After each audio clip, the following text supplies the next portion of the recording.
this is Abigail Ockwell here, and I am back with another WIP and Chat. So I am working on I Am from Diamond Art Club. If you want to, please get out anything that you happen to be working on, whether it's cross-stitching, diamond painting, knitting, because WIP stands for Work in Progress. You know, even if you just got some colouring to do, you know, please feel free to work along with me and we will get into it. So, how was everybody's week? I just realised I started on the wrong side. I just started on the side that I normally work on. See, this is the thing, when you're doing WIP and Chats, I always start on the other side so you can actually see what I'm doing. Ha ha ha. She'd be stupid. Well, seeing as I've started on this side, we might as well continue. So my week has been fairly good, and yeah, I will warn you later on in the video there may be some rather colourful language, but as you know, I have my little dolphin squeak to edit anything out that might be a little bit naughty. So if anyone who is under the age, under a certain age, so any young children that don't know what those words mean can hear. I can, well, obviously they'll just hear a dolphin click, but yeah. Well, a dolphin laugh, but you know. So, obviously, last week I was incredibly tired. Completely self-inflicted because I had been watching the wrestling until 3 in the morning. Yep, next day I was watching until I think it was about 3:30 we got to bed. But no. I think I would probably say I definitely preferred the first night to the second one. Just because I found that more entertaining for me. I don't know, this weekend it was an event called WrestleMania, and oh my god, I am so happy with the results. I mean, I am so happy with the results. So the first couple of matches were just really boring, really uneventful on the first night. Oh yeah, they also had to delay for half an hour because they were in Florida. WrestleMania was taking place in Florida this year, and next year I think they said it was taking place in Texas. So yeah, that would be a thing. So yeah, we basically didn't get to bed until, I want to say we didn't get to bed until about like 4:30.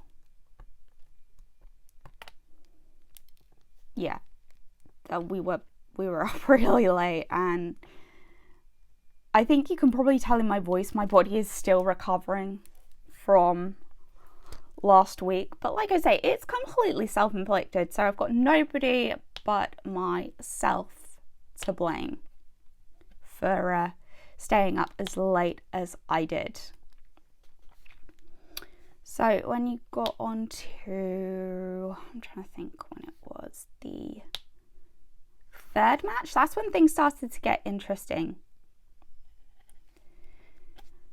And, you know, that's when the action really started to take place. And it actually got exciting, which was great.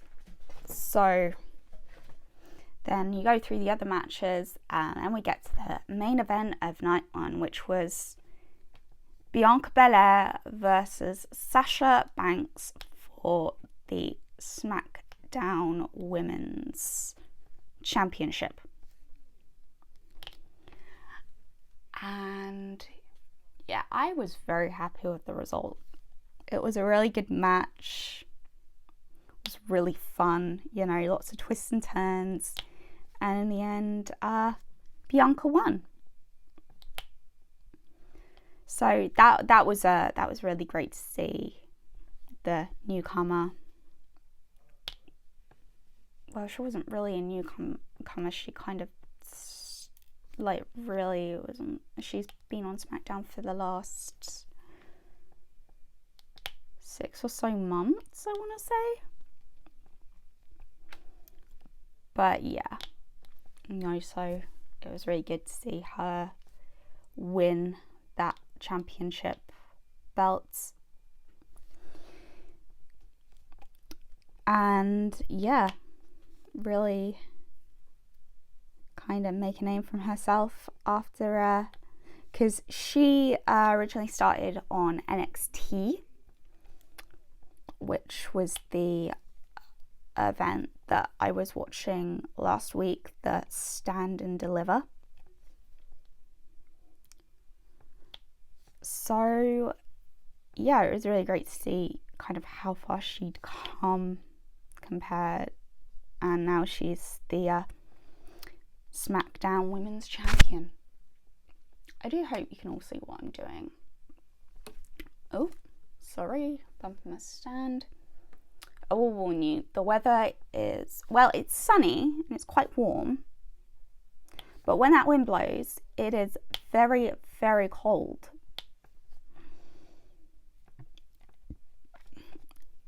And also it kind of, one moment it's really sunny, and then the next moment the sun's gone behind a cloud and it's really overcast. Welcome to Great Britain, folks. So yeah, that is really kind of, so that was night one, and then I didn't wake up the next day until like 10 to 1, I want to say. I know I woke up kind of near lunchtime, but I was just so tired. And then night 2 happened, and this was the night I was really, really excited for, because in the Valentine's Day special that I did with Josh, where I was cross-stitching my Chinese zodiac, I'll get onto the Chinese zodiac in a bit. He mentioned my girl crush, Rhea Ripley. Yep, she was performing. She had a championship match for the Raw Women's title. So with wrestling, there are, well, with WWE, which is like the main kind of wrestling brand, there are 2 kind of brands that are considered the main roster. So you've got SmackDown, which is on the Friday, so that's the blue brand, and then you've got Raw, which happens on a Monday, which is the red brand. And yeah, I was a very happy person, because I was like buzzing all day. I was just so excited, but also I was like, I really hope it's one of the early matches, just because I knew I had to get up fairly early, kind of the next day, just because I had horse riding on the Monday. So I was like, I really hope she's one of the early matches. So watching, the matches are going on and she still hasn't, come on yet. And I'm thinking, okay, so then I look up the roster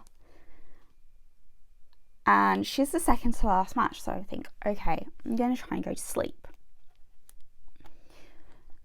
I tried to get to sleep. I tried to get some sleep. I just said to Josh, oh, when Rhea comes on, can you just, wake me up? Because, he knew that was the match I wanted to see. And the match that I was most excited for. And I was even wearing my Rhea Ripley t-shirt. One of them. I was wearing the top that has the words, "This is my brutality" on, and it's got her face on with like red eyes. So her nickname is the Nightmare. But yeah. And she's from Adelaide, South Australia. I've always liked Australia. It's a place that I've always wanted to visit. And yeah, definitely one day I will definitely be going there. Because I've never been there. And I want to go. But anyway, I digress. So, like I say, I tried to go to sleep. It was kind of like I was resting my eyes almost. When you're kind of trying to go to sleep, but you can still hear everything. But you're starting to kind of drift off. I was kind of in that bit. And so, yeah, I didn't really get to sleep. I kind of kept, opening one eye, then attempting to go back to sleep, opening an eye again, and then, yeah. So I tried to sleep for 2 matches. It obviously didn't go very well, as I think you can tell. And so then the second to last match, it's finally time for the second to last match, and I'm like, come on girl, come on. I'm really hyped, I'm really excited. I want to say it's about 3:15 in the morning at this point. So normally what I'll do is on the pay-per-views, normally I'll stay up until the latest is usually about 2. But if there's a match that I do really, really, really, really, really want to watch, then I'll be like, yeah, just wake me up when it's on. Because like I say, I have to be up early on Mondays because of my horse riding. Which again, I'll get into that after this.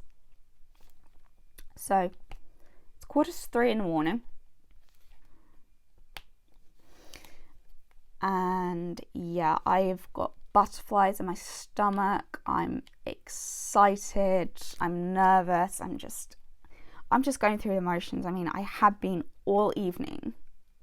And I think probably the anticipation for me of that match was probably the reason why I didn't really get to sleep in a tolerable amount of time.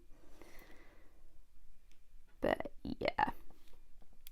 So I was like, okay.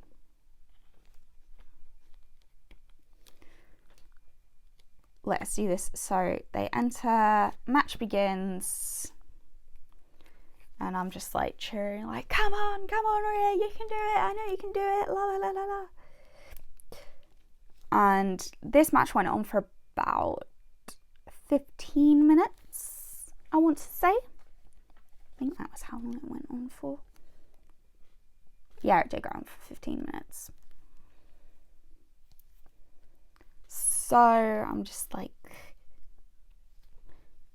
I said, I've got butterflies in my stomach. I'm just sitting there watching, just cheering. And then it gets to, so at this point it's 3:30. And, you know, the match is coming to an end. And Rhea has a move called the Riptide, and that's her, like, finishing move. So she goes, I think, so she picks Asuka up. That was the champion at the time. She picks Asuka up off the floor and gets her into position for the Riptide. Riptides her and pins her for the count, and she became the Raw Women's Champion. And honestly, when that happened, I screamed. Like, I screamed so loud. I'm surprised it didn't wake anyone up. But yeah, Josh was holding me for about 10 minutes, I want to say, because I was just a mess. I was so happy. I was just like, she did it.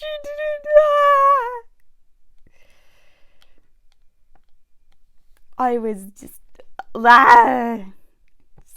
buzzing. Even thinking about it makes me really happy. And after I calmed down, I said, God damn it, Ripley, I've now got to order another custom. Because when she was in NXT, yep, another person from NXT, she was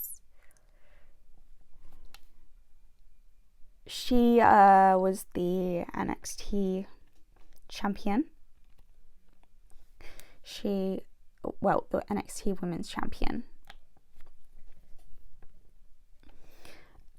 And yeah, I've really wanted to get an image of her with her NXT belt as a custom. And now obviously she's got the Raw Women's. I've now got to order a custom of her with her NXT Championship. And now with her Raw one. So yeah, that will probably be like next month or the month after. I'm not sure when. But yeah, I won't show those on the channel. Just because those will be something that's quite personal to me. And I don't think you guys are going to want to see me diamond painting a custom of a wrestler. I don't know, you might do. But I'm not sure if it would be considered a copyright image or not. I probably have to check that out.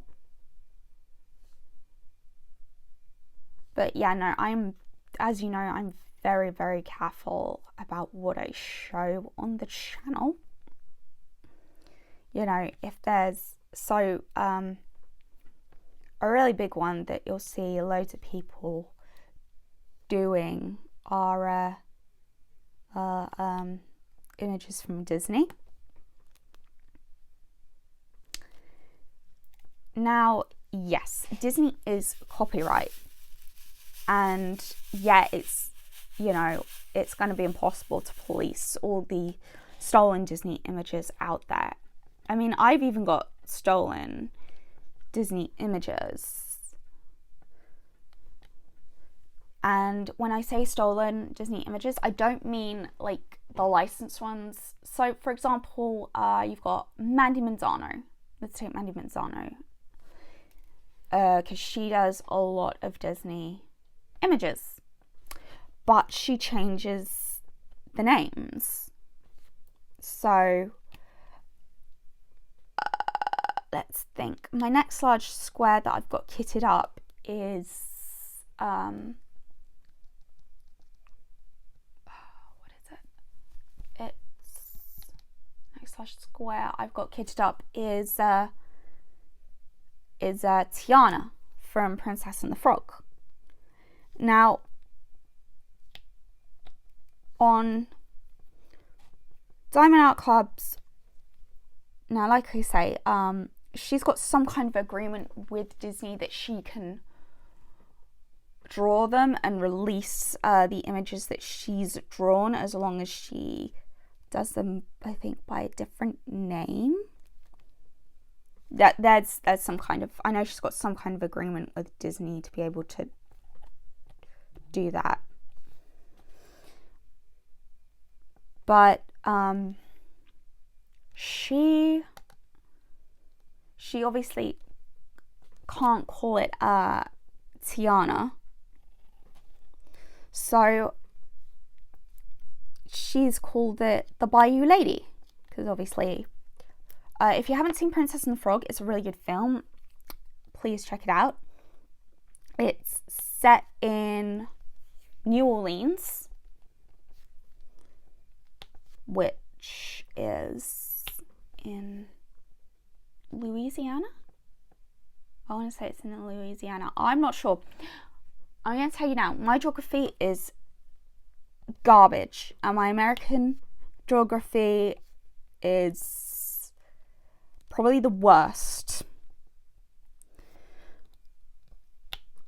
I can't remember which state or which way round it was, but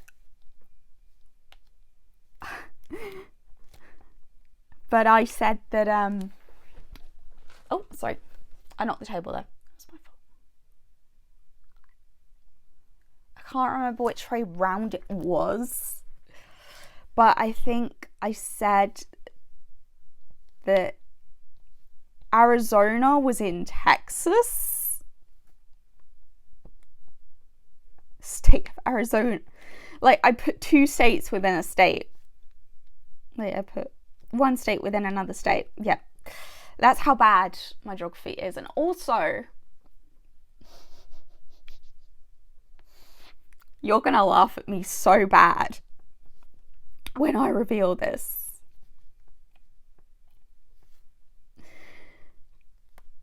Any Americans out there will probably be face planting right now and be like, how is her geography, like US geography, so bad? I'm even embarrassed saying this. That just shows how awkward this whole thing is. Okay. I only learned this week where Pearl Harbor was. I knew it was in America, okay? I knew it was in America. That bit I knew. But which state of America, I had no clue. I thought it was like in California or somewhere. I thought it might be in like San Francisco area. Obviously, I knew the Golden State Bridge was in San Francisco. I knew that, but I didn't know if it was like a little bit along from that. And of course, this week I found out it was in Hawaii. Awkward.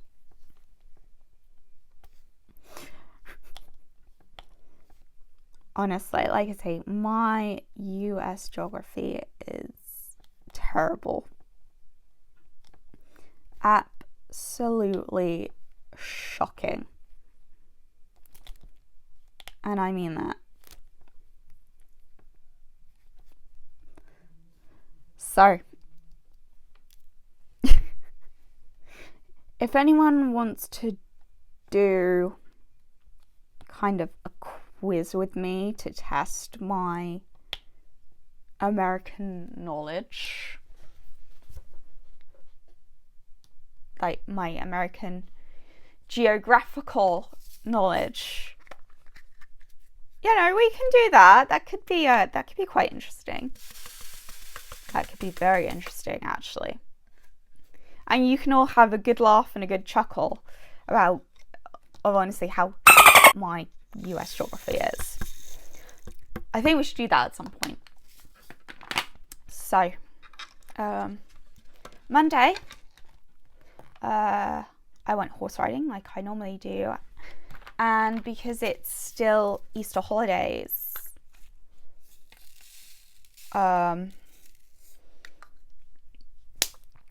excuse me, because it's still Easter holidays for some of the public, and I think the private schools have 3 weeks. So all the kids were there, which was, it's always nice to see the kids doing their like little pony club thing.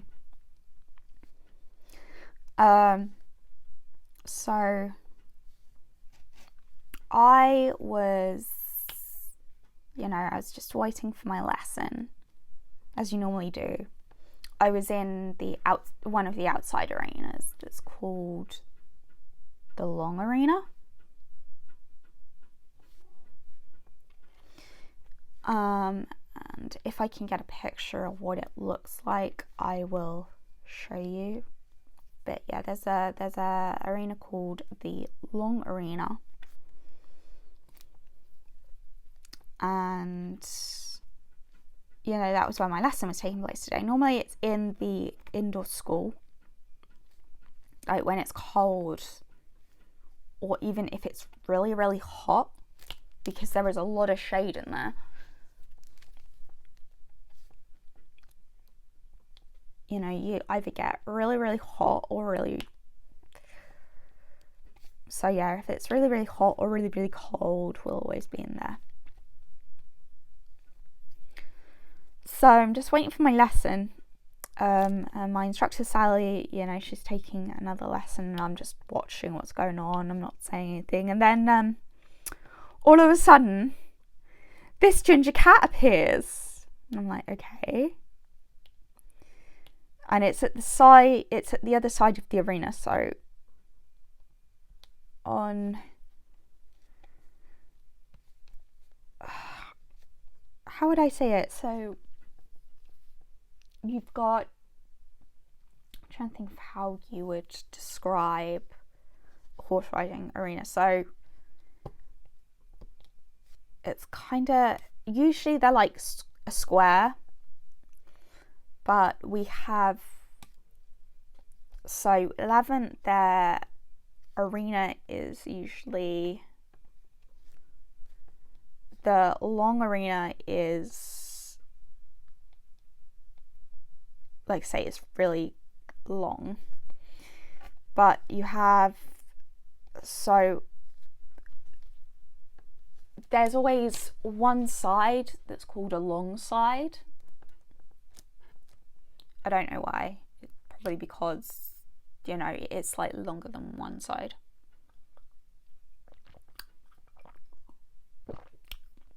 Excuse me, I just had to take a drink. So that's usually where you'll kind of prepare your trots, and then when you get into a corner, you'll start cantering on the short side, and then going down the long side, etc.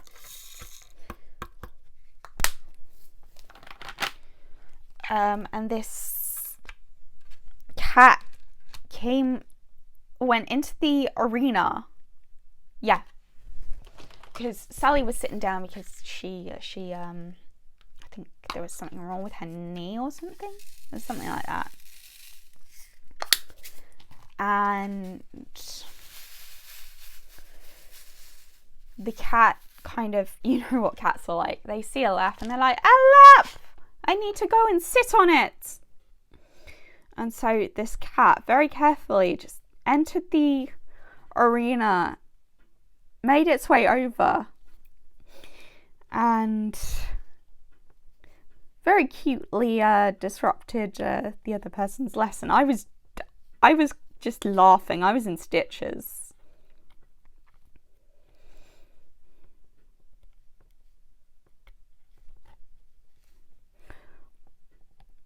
And I think that Sally and the other lady were in stitches as well. They found it quite amusing that you know, the cat was like, give me love, give me fuss, I will love you forever. But yeah, no. So then I'm waiting for my lesson. The cat wanders over. I didn't get to pet it, unfortunately, because the kids decided that they were going to come over and, well, they didn't decide they were going to come over because an old school teacher of mine, I didn't actually have her. She covered my lessons, but I didn't have her for anything really. I'll call her by her teacher name, which was Mrs. McPherson. And I don't know if I've mentioned her before, but she had a reputation for, you know, being really, really strict. And, you know, she's great. She's really great. I don't really I never, like I say, she only taught me for substitute she was only a substitute for me. But yeah, no, she's no longer working at my secondary school. She's now just teaching little kids how to ride, which is, you know, it's really nice. I've had conversations with her in the past, and I did ask, you know, if she was still at Luffer, and she was like, no, too much stress, which I can understand. I really can understand. I mean, I have so much respect for teachers. Teaching is like considered one of the most stressful jobs, because obviously you're having to deal with kids all day. And yeah, and obviously if you're in a secondary school, you've got to deal with rowdy teenagers going through puberty, and so yeah, I can kind of understand why she left completely. I don't know why, but my wax has become very unsticky in my multi-placer. Okay. I might have to...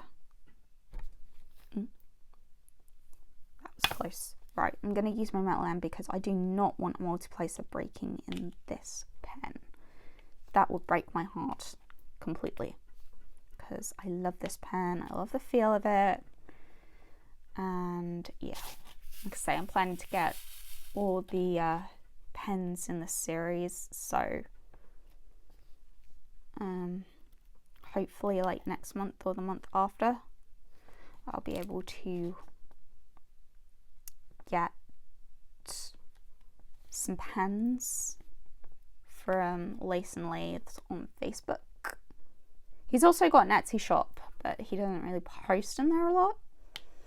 So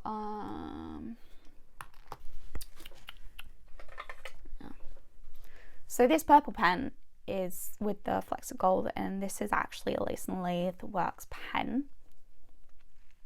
You can see I've got a 14 placer. Like I say, if I'm not recording, I will use the big placers, but because when I'm recording, it's so much easier to use the smaller placers, so like a 9 placer. You know, probably some people are like, really? Why don't you just use the big placer? But also, for anyone who's new, I don't like intimidating people as well, so that's why I use a 9 placer as well.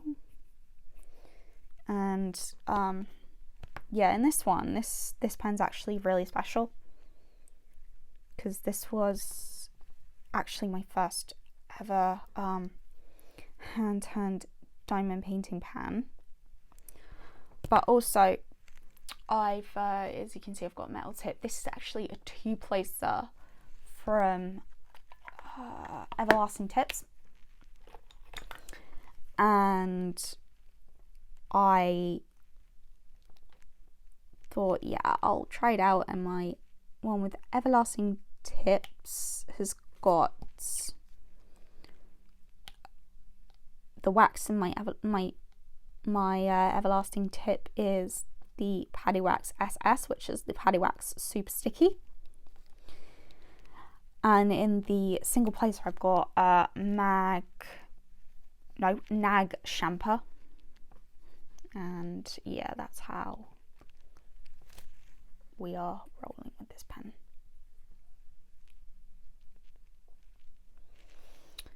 But yeah, anyway, like I say, the kids all came, so I didn't really get to pet the cat, unfortunately. I know, it was a nice looking cat. Really nice looking cat, you know. I'm not sure if it was the owner's. I think it probably was the owner's cat, because they actually, the owners of the stable, they live on the land. They bought, I think it was like last year or the year before, they bought the house that was adjacent to the land. So yeah, and so obviously you've got, that's a really good thing, you know. I think they lived about half an hour away from the stables, off my head, before they moved there, and the wax just came out of my pen. I am going to take the wax out of my pen. There we go. And I'm gonna grab my Paddy Wax. So I with this pen, because this is my favourite pen, I always take the multi-placer out unless it's that one, because I know it's not going to break in there.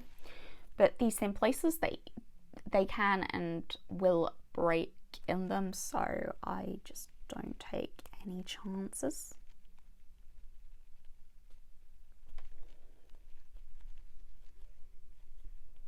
So yeah, try and get that all packed in there.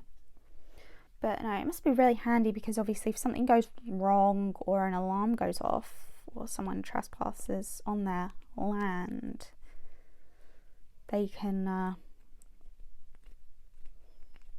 very obviously like get there within a couple of minutes or a couple of seconds, probably about 30 seconds. And yeah, so that's really great. And I mean, they really care for the horses.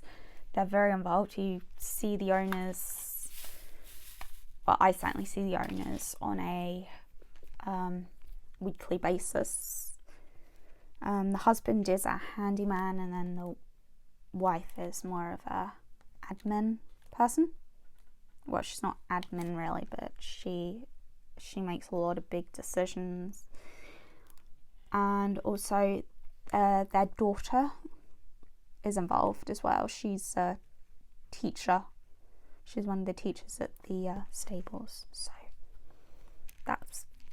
So it's very much a hands-on family business, and they just look after the horses so well there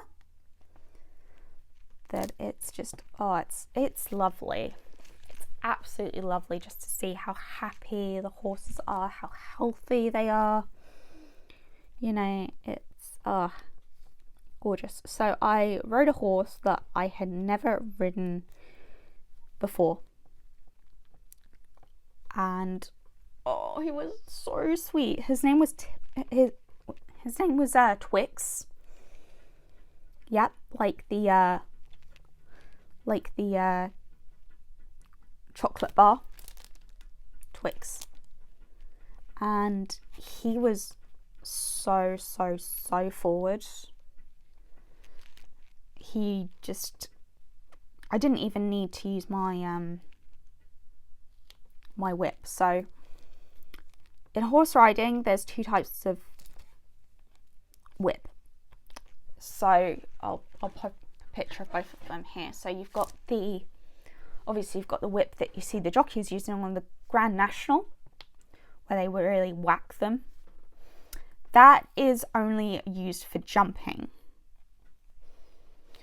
Now, I try not to use a whip, I really do, but if the horse really isn't listening, then I will give them a tap. I'll try not to like really hit them, because I have seen what happens when you overuse that whip firsthand. So a couple of years ago, I went to a horse riding event at Hickstead in the UK. I can't remember which team it was. I think he was German, and the horse and this was like the team event, and the horse kind of refused to jump one of the fences. He backed out, and you just heard this smack, smack, smack.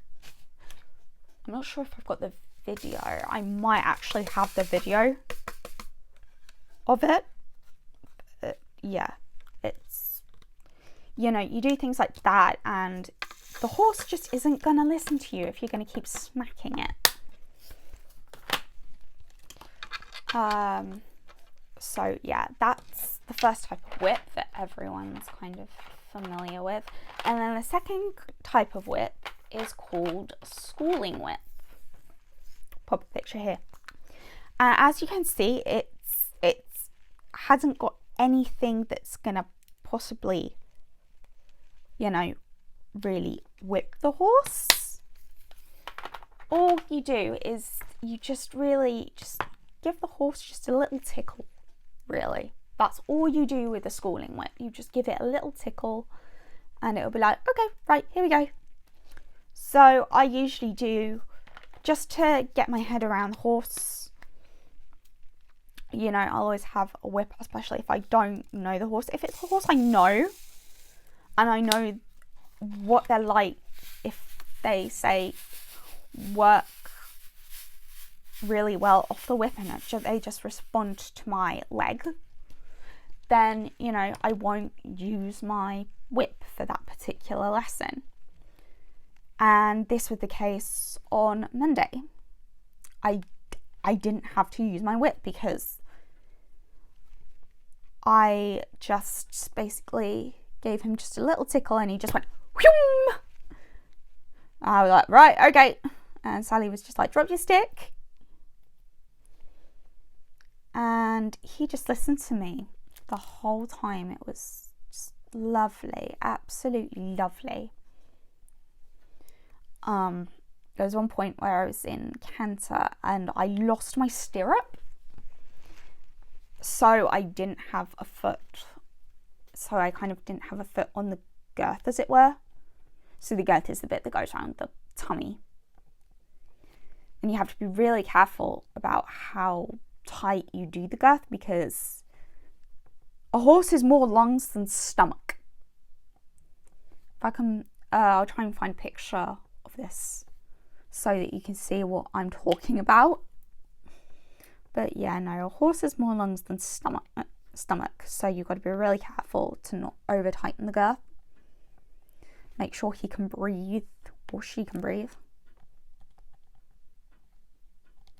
Just make sure the horse can breathe. And yeah, he just was like, oh, something doesn't feel right, and he just started to slow down, and I just got control of him and got my foot back in the stirrup, and then we just went again, and yeah, it was really great. When I look back on when I first started to moments like that, I always think, my gosh, I would have been, sorry, backing you there. I always think, my gosh, if that happened when I first started, I would have been off. I'd been like, woo, I'm Superman.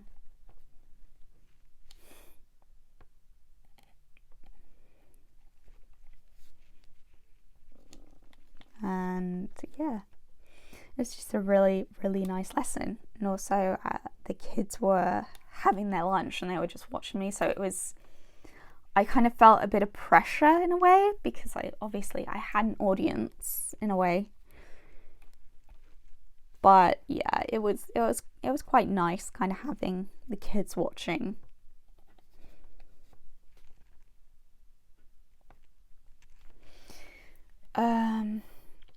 Anything else? Oh yeah. So, anyone who's in the UK, you'll probably be aware that everybody in the vulnerable, high-risk categories, etc., have been offered their vaccines. Yeah, I haven't. So, obviously, hearing that, I called up the doctors yesterday and was like, right, this is the situation. What's going on? And they were like, okay, we're actually nothing, our surgery is nothing to do with the vaccine program. There are surgeries that, you know, they are to do with it. So they said, you know, call up the non-emergency number and talk to them, and they should hopefully be able to do something. Did that, spoke to someone, and they were like, okay, it says here that you're not eligible for it. And my mind's like, what? Excuse me, what? And he's just explaining, you know, what's possibly happened, that they, you know, they haven't updated my medical records to say I have asthma. It's been flipping 2 years, people. And my surgery still hasn't put it on my medical notes. It's absolutely appalling. So he was like, oh, there's nothing that I can do, unfortunately. So in the back of my mind, I'm like, oh, great. So he talked me through what I can do. He's like, yeah, if you call up your surgery, ask to speak to a doctor, and they should hopefully be able to, you know, be like, oh, yeah, really sorry that we did that. We'll put it right. So, or if they won't talk to you and push you forward, you can call us up, and we, if you ask them what group you're in, so what category you're in, and then we can sort things out for you, hopefully. So I called them up this morning. So I called back the surgery this morning, explaining what the person said, and they were like, and the receptionist was just like, okay, yeah, no, the doctors can't do that, unfortunately. And I'm like, are you kidding me? You know, I was furious when, you know, they're like, yeah, the doctors can't do that. They can't fast track you. They can't talk to you and do that. So I am like, okay, well, can the doctor at least call me up and just to tell me what category I'm in? They were like, no, they can't do that. And I'm like, right. And in my mind, I'm like, this is bull, absolute bull. Because, you know, I'm told one thing. Bear in mind, my practice, the doctors that I go to, they're absolutely ridiculous. Because there was one thing that the person said when I spoke to the non-emergency line the other day. Excuse me. They said, oh, it's possible they haven't updated your medical records. And I just said to him on the phone, just so bluntly, because honestly, I would not have been surprised if they hadn't. I said, yeah, wouldn't be surprised if my surgery actually hasn't done that for the last 2 years. So, yeah. They obviously haven't updated my medical records. They just don't care. about me. So I'm like, right, so if the doctors won't, talk to me, if I can't talk to a doctor, if the doctors can't talk to me, what do I do? And she was like, well, you're just going to have to wait for your vaccine. When your age group is offered the vaccine, you're just going to have to wait. And I'm like, are you kidding me? So, yeah, I am really, really not happy. That was not a fun conversation to have this morning. That was not what I wanted to hear. I hope that they'd at least be able to give me the category, so I'd be able to call up them and be like, oh, this is what they've said. What do I do? And then they'd have been able to talk me through it. But nope. My surgery are just lazy whatnots. They're lazy turds. They can't be able to get off their behinds and actually do work. I honestly think that my surgery thinks that all young people, no matter what it is, they can just, they'll be fine. So I'm now just hoping that I don't get COVID and get really sick. Because I'm telling you, if I get COVID and I have to go to hospital, I am suing that surgery. I am suing that surgery. And I mean it. I will sue them because I'll be like, well, this is what I was told. You basically said that you weren't going to help me. You said I had to wait until my age group got the vaccine. I was just, so annoying. So, yeah, that is the situation with me and my vaccine. And I mean, like I say, that's not the first time that my surgery have refused to see or talk to me about something that's serious. So, as you know, I have a bad knee. And when I used to work for a well-known holiday company, I had a really bad slip on poolside because I used to be a lifeguard. Fun fact. And my knee locked. And I mean it, my knee locked. It would not move. And I was in so much pain that they had to send me home early. So then we went to the local hospital. It's just down the road. They weren't accepting anyone because they were closing their A&E for the day. Yeah, our hospital in Bognor is like that. They close the A&E for a day. It's ridiculous. And so I had to go to the hospital in Chichester, which, they took a look at it and they were like, the fact that you can't move it, there's something that's definitely wrong. So they gave me crutches. They did an x-ray. They couldn't find anything physically wrong with it.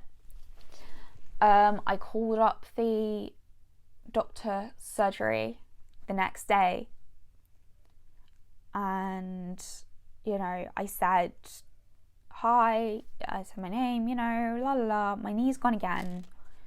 I really need to see a doctor.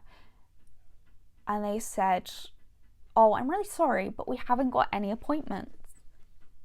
And so then I said the thing is because I'd called up in the past about my knee and hadn't got anywhere. And so then I said, I'm on crutches. And then automatically there was an appointment. So yeah, that was fun. So the doctor saw me later that day and he booked me in to see the physio. the knee specialist at the hospital in Bognor,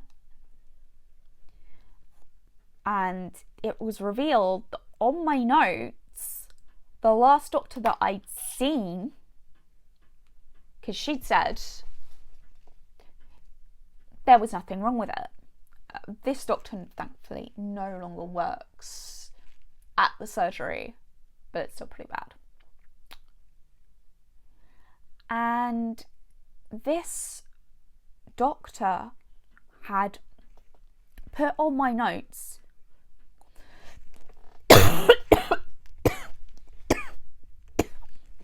excuse me, this doctor had put on my notes, do not see about knee, do not see about left knee. And you know, when the doctor that I saw read that, he said, he just took one look and he was like, there's obviously something really badly wrong.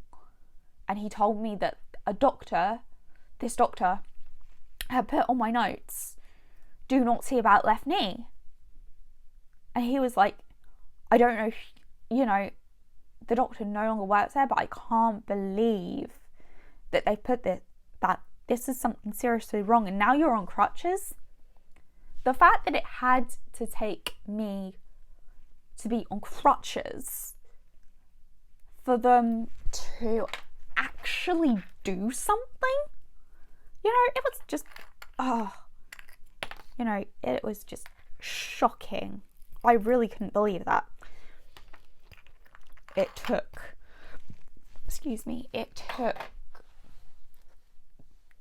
that amount of kind of pain that I went through for me to have to go on crutches for them to actually see me about my knee. So yeah, I am not a very happy person with this surgery. I am going to be complaining. With my knee, I did lodge a complaint, and they actually launched an investigation into that doctor, even though they were no longer there, but they were at another practice somewhere. They launched an investigation to why, you know, this had been allowed to happen. And so yeah, that was not a fun experience. That really was not. So yeah, that is the story for the week. So I really hope that you enjoyed this WIP and Chat. If you did, please leave a comment. I always love to read them. Possibly if you want to see more, hit the subscribe button. But yeah, we finished this whole section, and so I will finish this up probably in about, so I will probably finish this up in about, you know, probably after lunch at some point. But anyway, I will see you all later. Thank you so much for watching, and yeah, I'll see all of you later. Bye.